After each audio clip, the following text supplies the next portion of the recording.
So looking at Synchro as a solution, as a piece of software, there are three main components to it. So I've tried to put those on a single diagram on this page. So on the right-hand side, we have something called Synchro 4D. So that's a cloud and desktop-based system for working with 4D models and schedules to create 4D content at the start of a project and monitor progress as you go through. Synchro Control in the middle is the hub for data. It's a web-based interface that manages and controls your documents and design content. And then some of that can be pushed out to your mobile devices for people in the field, where they're using Synchro Field on their mobile devices and tablets. And everything is hosted in the cloud. So all your data is secure. We partner with Microsoft Azure. So all your content is safe and secure with best-in-class security. And because it's in the cloud, it can be made available to anybody that needs it, when they need it, on their particular device. Now, there are two desktop applications that come with Synchro 4D. One is called Synchro Pro, and one is called Synchro Modeler. So Synchro Pro is the desktop application where we create the 4D content. So we have an example here on the bottom left of the screen where we're importing models. And with Synchro, models can come from any number of the commonly used BIM applications and design tools. We import schedules. Typically, these come from the project planner or maybe the program manager. And again, we can import schedules from any of the main scheduling applications. And we can also add resource data. So information about labor, equipment, materials, and so on can be added to that content. And once we've done that, we can reuse that existing data to create construction sequences. So we have a nice example here of a large complex construction project that was generated very early in the construction stage to validate the construction process and prove that the construction sequences would be executed safely and on time. Now, once we've assembled that 4D content, there are different things we can do with it to add value to our project. So the first of these is what we call scenario comparison. So what we have here is on the screen, we have the screenshot from Synchro Pro, and you can see the Gantt chart at the top of the screen. On the bottom left animation is the baseline schedule. So this is the original schedule that's come from the construction team. On the bottom right, we're looking at an alternative scenario.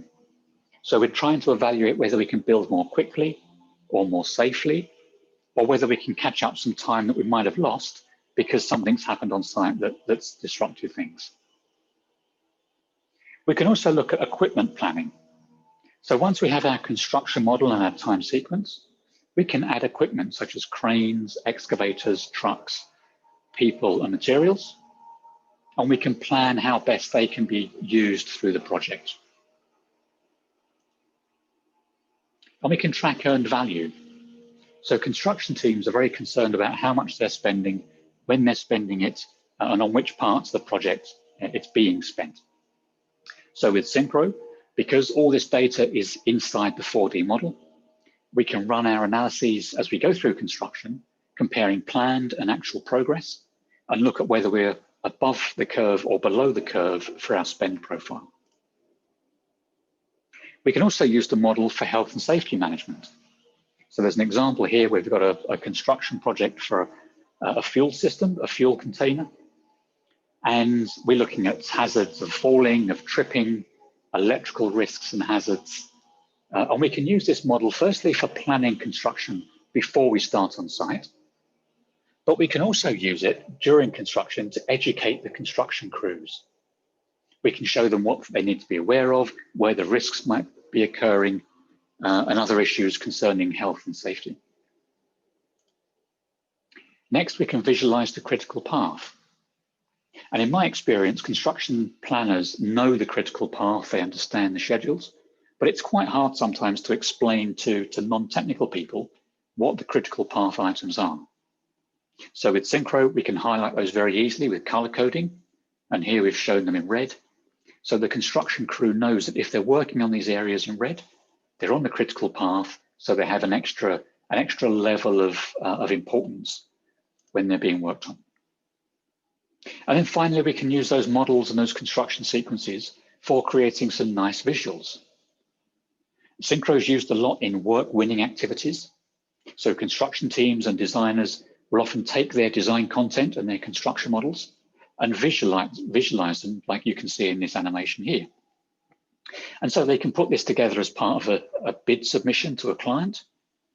And firstly, it looks nice. So it looks nice and impressive. It showcases their building, but it also helps to show to the client that the construction team understands the path of construction, that they've assessed the risks, and that they're confident of achieving the desired project outcomes in the time that's available.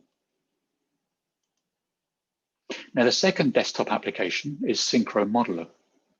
And Synchro Modeler is a way of taking design content and making it constructible.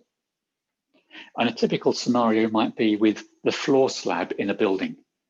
We have a single concrete component that's designed by the structural engineer, but that's not how the construction team install it. They might need to break it into 4 separate parts to reflect how they're going to build it. So with Construction Modeler, it means we can reuse the designer's content. We don't have to remodel from scratch. So I can take the 3D model. We have an example here of a tunnel. So there's a single concrete lining for a tunnel.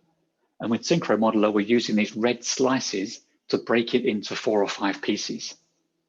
And once we have those 4 or 5 pieces split, we can put them into Synchro Pro, where we can schedule from them, we can add data to them, and we can do some smart things with it. And it means that we're not having to recreate designers' content. We're making better use of the content that's available to us.